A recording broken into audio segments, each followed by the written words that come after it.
Şöyle diyordu bizim yaylalar. Yaylalardan haber geldi sevdiğim. Çiğdemlerim sarı, lalem al diyor. Nevruz, nergis, sümbüllerim karıştı, kar eridi, çiçeklerim bol diyor. Kekliklerim kayalardan seslendi, derelerim kar suyundan beslendi. Serçelerim düğün yaptı, süslendi, yuvalandı ağaçlarda dal diyor.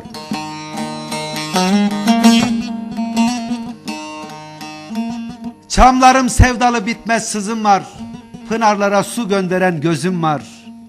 Meleşiyor koyun ile kuzum var, geç kalma ha, tam zamanı gel diyor. Yoldaş ara obaların göçünden, bir tel yolla sevdiğin saçından. Ardışların, meşelerin içinden kıvrım kıvrım bana gelir yol diyor.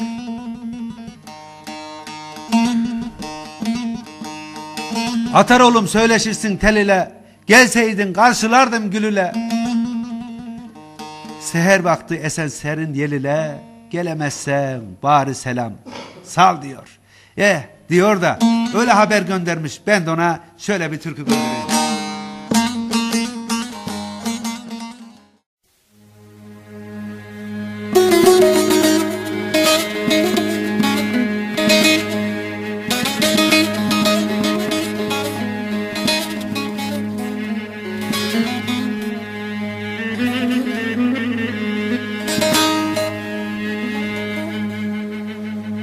Ha bugün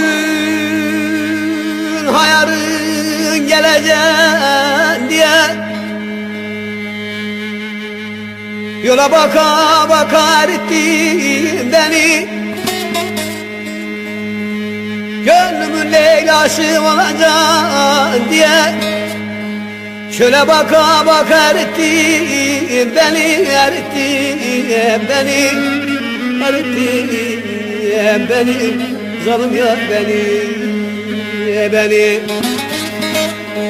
hele gönlümün Leyla'sı olacak diye şöyle baka baka erittin beni. Aldı ya beni, erittin beni, erittin beni.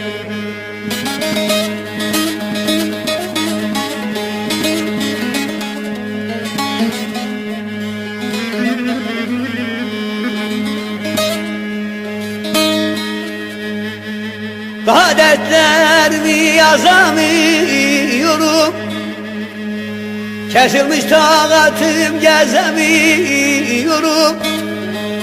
Kırdın kanadımı üzemiyorum, göle baka baka erittin beni, erittin beni, erittin beni, erittin beni. Oğul kırdın kanadımı üzemiyorum, göle baka baka erittin beni, erittin beni. Nazlı yar beni, erittin beni.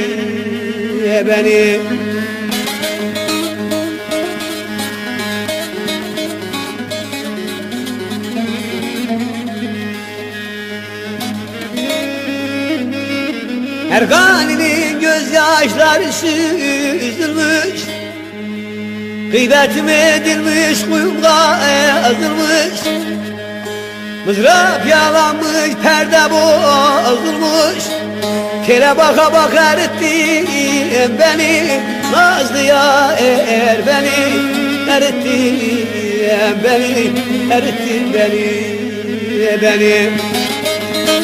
Oğul mızrap yalamış, perde bozulmuş, kere baka baka erittin beni, erittin beni, erittin beni, erittin beni.